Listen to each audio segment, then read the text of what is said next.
go silver. Away! I knew I invested in this ring light for a reason. It's not bad lighting. Get the glare from, like, if I look up like that. But other than that, we're good. So, I'll have to angle it down a bit. I got the 4 bolts off for the headlight, so we're going to try and fix that. Also, I just put out the first video from like the clips of Silver's maiden voyage here. Please go check that out. It would mean a lot to me. The camera angle isn't the best. I totally understand. It's going to get better as we go. I promise you that. All these books, we're moving the living room around, so we just got to find places for it and stuff. You can see all the other bookshelves I have. Well, at least one of them. Oh, you can kind of see that one. That's all my Louis L'Amour stuff. Got like my movie and TV adaptations here, or at least books that were turned into it. My Cormac McCarthy. I put Blood Meridian there because there's a movie coming out, so it counts for now. We got Child 44, True Grit, The Hannibal Lecter, The Terror, yeah. And then this one right here, this is all my Stephen King books, except for one. One is Joe Hill, and I think I have my 3 James Pattersons. I gotta probably put those down on my lead child. That's not what we're here for. God, I'm sorry. Here. Okay, yeah. That will make that a lot easier. So now, I'm hoping I can push this forward a little bit more. There we go. Wonder. Oh, yeah, that'll make that easier. God, this guy really friggin' beefed this. What? Oh, hold on. That's the spacer that I believe is going to go right here. No? Problem is, I can't see one on the other side. Oh, I see now. Well, I'm glad I friggin' only paid $800 for it, because this dude definitely did not tell me all the damage that was done here. I mean, it runs. That's an important thing, at least. Yeah. So there's a little bracket piece here that's not on this side. So, not great. I can't see. There's a little loose bolt here that I can't see where that's supposed to be tightened to, but that should be okay. And now, put you here. Oh, hold on. Nope. 1, 2. Oh, that's for the turn signal I need to replace. All right. I mean, it still works, but it needs to be replaced for sure. I mean, it's at least level now. Oh.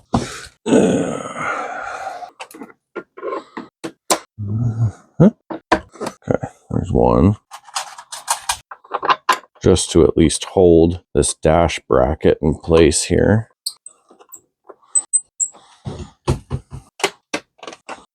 Still a little crooked, but at least it's actually pushed out where it's supposed to be. Just leave that a little loose. Oh, and let's see you. Might have to figure something out to bend that back into place. Oh, maybe it just got knocked up a little bit. Or not knocked up, but out of spot. You know, as I'm doing this, it occurs to me, people probably aren't even going to watch these. I'm still doing it. I mean, I've been doing YouTube for just, I mean, basically 10 years now. I got a lot of videos that people haven't watched. So I'm not really too worried about all that, if I'm honest with y'all. I know the people who will watch are the people who care. Hi, Andrew. Because I know my brother Andrew, he always shows up for me. No, did I beef it? It felt like it was going in. Are we stuck on something?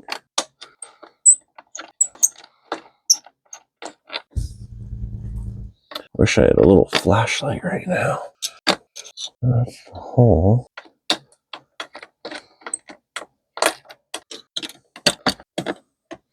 come on. What am I doing wrong here? I need to find a little flashlight. Oh, I have my little lantern here. Ooh, can I set that like right here? No, that's not going to do anything. No, okay. Is this one lined up? That one's good. So why isn't this bottom one? Oh my God. I was turning it the wrong way. Well, you know, we all have those times. Yeah, I was turning it the wrong way. Oh, my lunch is ready. And I'll tighten this one, and then I'll go eat, and then I'll come back and show you folks what's going on. Yeah, I wish I could get that a little straighter, but honestly, not having that bracket on this side, it's gonna kind of be like that. But at least the light is properly pulled forward now. I wonder, the bottom of the headlight bracket got messed up whenever this guy did whatever he did on the bike. Okay, I'm gonna go eat. We'll put the windshield visor on. I need to figure out how to clean this suspension because I'm leaking suspension oil and it's not great. So hopefully it's one of those fixes that I just need to clean take the seal off and clean in here, and then we'll be good to go. I think I've seen enough people do it. I think that might be what it is. Oh, dirt and rocks and stuff got in here. So, all right, I'm gonna go eat. We'll be back. All right, so see, that is actually level now. It's actually even sticking out a little bit past the frame where it's supposed to. That there is still uneven, and I think that's because this still has this bracket on this side and this doesn't.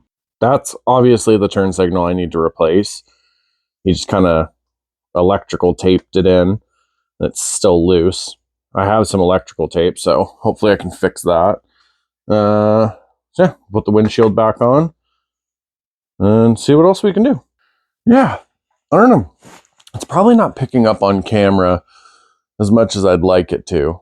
Well, you can kind of see it. But I really like that gold kind of showing through where those imperfections are. And I'm debating, like I said, on whether I want to just put like actually like a thin little paint line there to kind of make it pop a little bit more. I don't know. I think it looks cool. Especially the way that it like cracked. Just kind of all swooping up the same way. But for that part that I can't fix, I just did like gold inside there. And I feel like, okay. Oh, I'll have to show you after. But those like cookie tins with like the scenery, whether it's like Christmas or winter or whatever, everyone's grandma probably has at least one or you've seen them. That's what I use for like so many different things. I have one full of like my craftings, like little supplies, one holding nuts and bolts for me. Now let's see if I can turn this the right way. Yep. My wife is working right now, so I can't get her to help me. Oh, no, don't fall.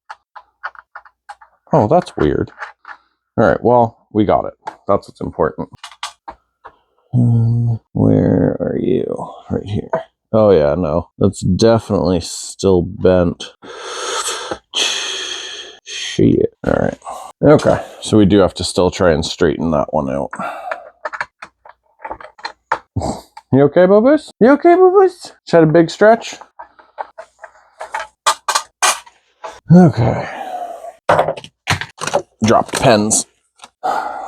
Okay, yeah.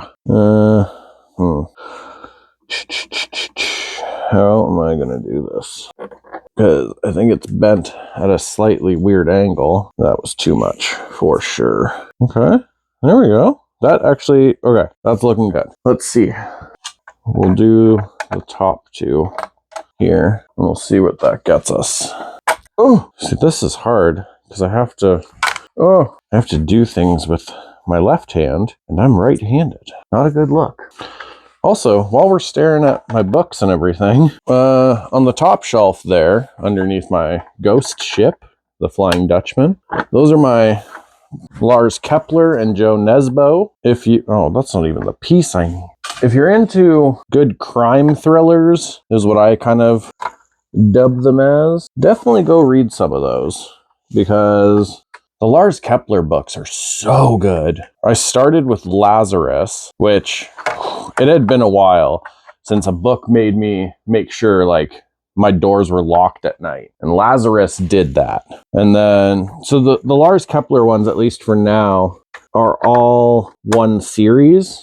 But you can read them in any order. I started with Lazarus, and then I went back to the beginning of the series. But there's supposed to be a Tom Hardy show where he plays the serial killer in the books, Ulrich Walter, and I want that so friggin' bad. Which he's also attached to a Joe Nesbo project right now, and I own pretty much all the Joe Nesbo books. I think I'm missing 4 or 5. And like, oh man, Tom Hardy's one of my favorite actors. So to see him in a Joe Nesbo and then hopefully in a Lars Kepler project would be awesome. Last thing I heard about it, the show was supposed to be called Lazarus, but it would technically take place during the Sandman book. But either way, it would still be really cool. There we go. And then I tighten the rest with the Allen key. Ha-ha! Ha-ha! But no, the Lars Kepler books are amazing. Joe Nesbo, like, I love his books as well. I just recently got into the Alex Cross books by James Patterson. And that was because I watched the show Cross, because it looked good. And I was like, all right, I'll give it a little look-see. No, righty-tighty. And then I went and read Along Came a Spider, and that one was really good. This is kind of nice. It's 2 things that I love, books and bikes. Yeah, right. But yeah, definitely check out Joe Nesbo. The Lars Kepler, I recommend the Lars Kepler books to everybody. Ooh, actually, right now I'm reading Peter May, The Black House. This one's awesome. It takes place in Scotland.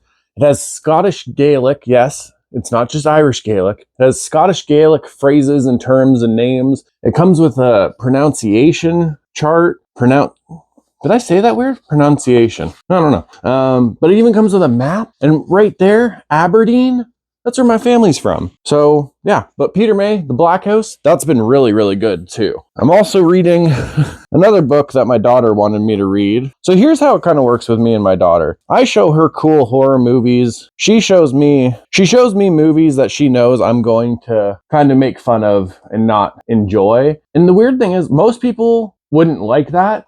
She shows me them because she actually enjoys my commentary and like thinks it's funny. So that's cool. But no. Oh, the book she has me reading a book right now called The Blonde Dies First. It's it's not great. All right. Let's get this turned on, make sure the light still works. Flip your breaker. Ooh, you see that? Yeah. Actually, because it's pushed forward, you know what? Let me turn this ring light off for a second. Let me see. Because it's pushed forward, the daytime one actually looks a little bit better too. Check our turn signal. Yeah, left one's working, right one's working. Oh, awesome. High beam. Oh, freaking sweet. Oh, that was so bright. That is exciting.